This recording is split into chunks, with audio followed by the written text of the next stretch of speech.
Some had no antibodies when they showed up at emergency rooms. The very people that we were trying to protect were left unprotected. So, should we give up hope that vaccines will end this COVID nightmare? Like me, the promise of COVID vaccines has probably gotten you through some pretty heavy periods of despair in the past 18 months. Fear and uncertainty, job loss, economic ruin, lockdowns, travel restrictions, homeschooling, face masks. It's not been great. But the development of vaccines gave us huge hope. We could jab the world, crush COVID and get on with our lives, just like the good old days.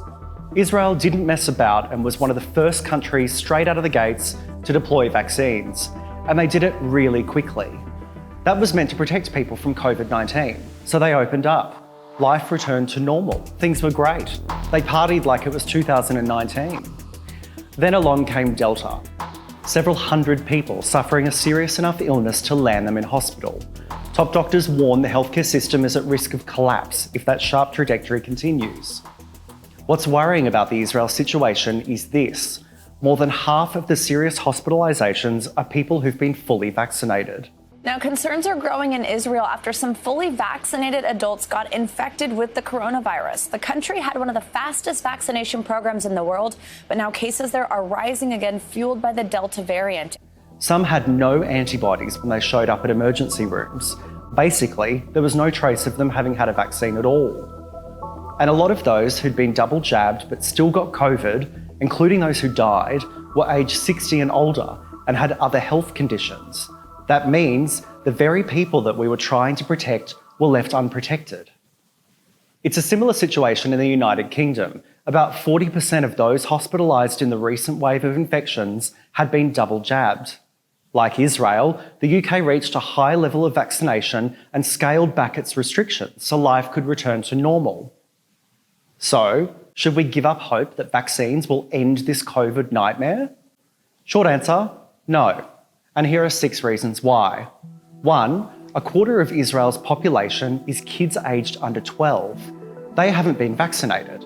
That takes the country's fully vaccinated rate from 80% down to 60%. That's not enough for herd immunity. 2, the number of serious cases of COVID there is double in unvaccinated people aged under 60 and 9 times higher for those over 60 who haven't been vaccinated. 3, in the UK, while cases are up, hospitalisations are way down. In December 2020, when the number of new cases was similar to August's new wave, about 3,800 people a day were being admitted to hospital. That's dire. This time, 700. Not great, but much better.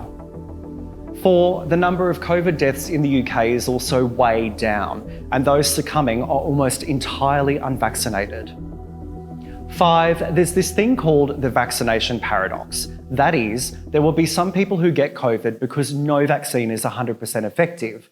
And the larger proportion of a population jabbed, the more people who'll get sick despite being vaccinated. It's just maths. And 6, it seems like part of the problem is opening up too soon while vaccine rates are a bit lower, without keeping some form of basic infection control measures like face masks in confined spaces. Vaccinating children also needs to become a bigger priority. So basically, the vaccines are working. Don't lose heart. Think of it like this. The annual flu shot isn't 100% effective either. Some inoculated people still get the flu. But in Australia, the flu vaccine program prevents a huge number of infections, many hospitalisations, and countless deaths. And it lets us live with the flu.